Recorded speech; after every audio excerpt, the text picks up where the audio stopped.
Aqui eu e minha mãe aqui, a gente tá lembrando das coisas que eu aprontava, né, quando eu era mais novo. E a gente tava rindo aqui. Teve uma vez que minha mãe, eu garoto, 16 anos, querendo ir pro baile de qualquer maneira, ela falou assim, não vai pro baile. Aí o que eu fiz? Eu peguei, quando foi 11 e pouco, eu falei, mãe, benção, tô indo dormir.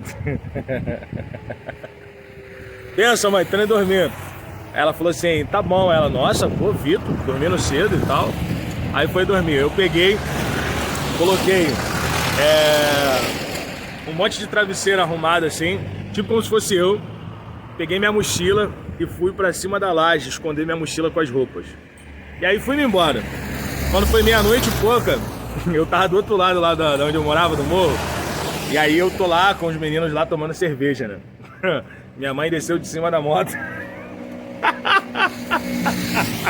Quando eu olhei pra esse cara tomando a cerveja Brahma, eu falei, meu Deus, ele tá tomando com cerveja de bandido, que é Brahma.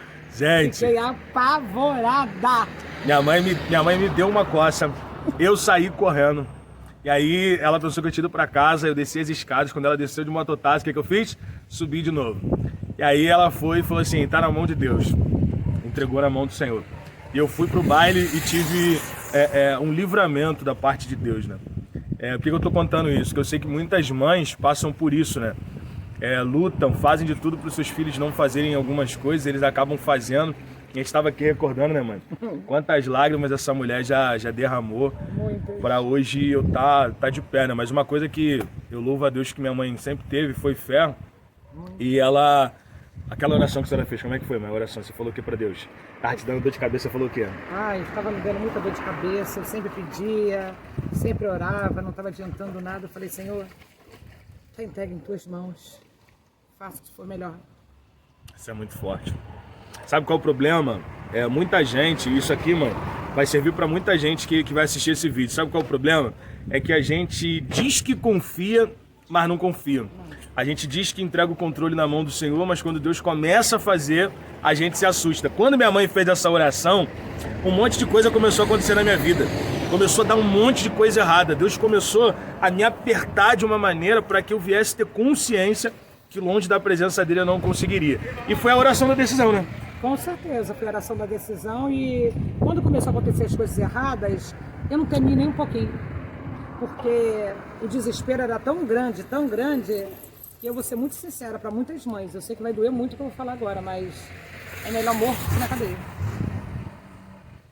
Para mim, sim. Eu acho que é muita humilhação para uma mãe ter que visitar um filho na cadeia, entendeu? Não é isso que as mães ensinam para os seus filhos, entendeu?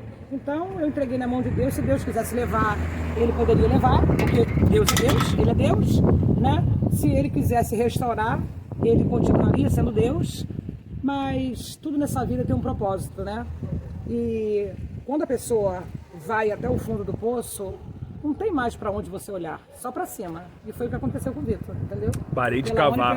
Pela glória de Deus. Isso aí que a senhora falou agora é muito forte, porque eu sei que tem mães que estão passando por esse processo e às vezes você tem medo de fazer esse tipo de oração.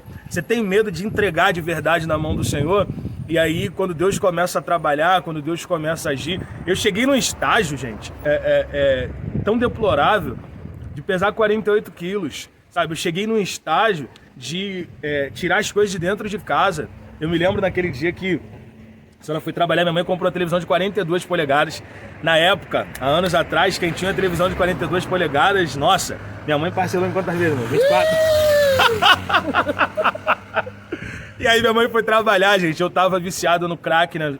E aí ela foi trabalhar, eu peguei a televisão pra levar pra vender, pra consumir o crack.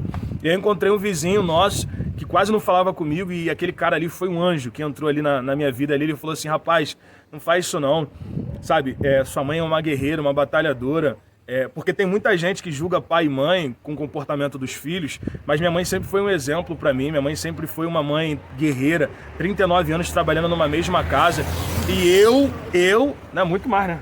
Agora deve ser uns 42. Aí, pô, então assim, eu que não era um filho que escutava o conselho e seguia ali o caminho da mãe. Mas o que eu tô querendo dizer é o seguinte, eu ia pegar a televisão pra vender, pra consumir a droga, E, mãe, se a senhora chega em casa e vê que a televisão não estava em casa, O Paulo ia te achar dele. Ia assim. Aí eu ia pedir perdão pra Deus e o Paulo ia te achar assim. Ia. Aonde você estivesse, eu tinha que ter terapia. Depois eu te entregar pra Deus. Porque...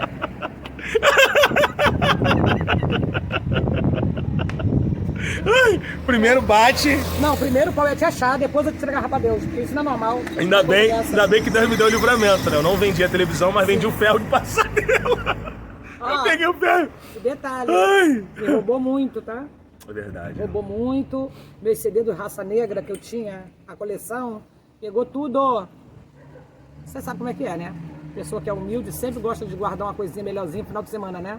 Eu saía pra trabalhar, ele levava a galera pra dentro de casa e comia tudo. Isso aí que ela falou agora, eu já fiz até um vídeo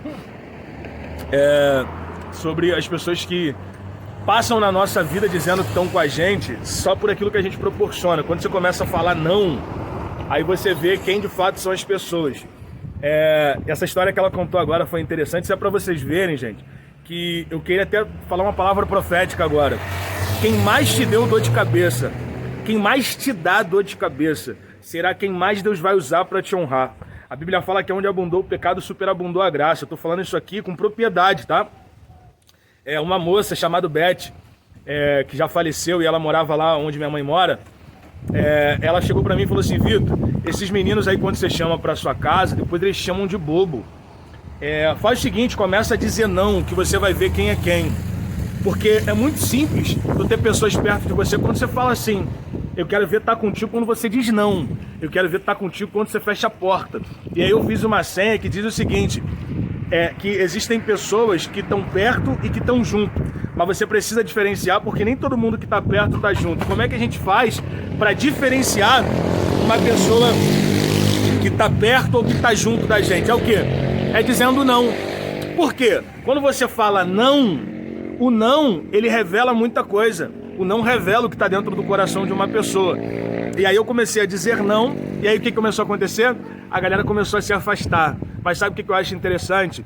É que Deus preparou um novo tempo, novas pessoas para caminhar do meu lado, pessoas que estavam comigo por aquilo que eu era, não por aquilo que eu proporcionava. Então você precisa ter perto de você quem está junto com você, não só quem vai querer se beneficiar daquilo que você pode oferecer. Gente, pega essa senha no seu coração.